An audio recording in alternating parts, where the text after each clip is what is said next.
Hello लोगोफोर, नोंथांमोननि गेजेराव आं आरो मोनसे गोदान भिडिअ लानानै फैबावबाय।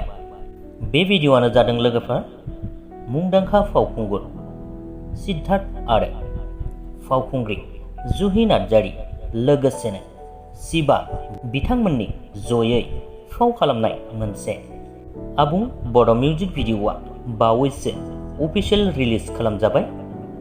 बे मिउजिक भिडिअनि टाइटेलानो जादों जेब्लानिफ्राय बेखेवबाय। बे मिउजिक भिडिअआवनो मेथाइखौ रोजाबदों रिमल दैमारी आरो नितामनि बिथांमोनहा। मिउजिकखौ होदों जुहि दैमारी आरो लिरिक्स आरो टिउनखौ होदों मिजिं बरगयारी।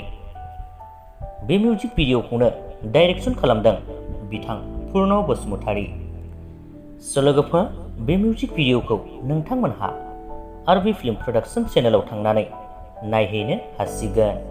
लोगोफोर, बेजों लोगोसेनो बे मिउजिक भिडिअनि आपडेटआबो बेखिनियानो।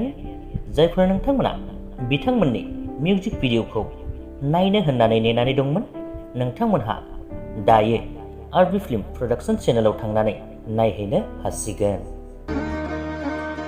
जेब्लानिफ्राय बेखेवबाय मेगनखौ आंनि नोंखौ नुबाय अब्ला आंनि सिगाङाव जेब्लानिफ्राय सोलोंबाय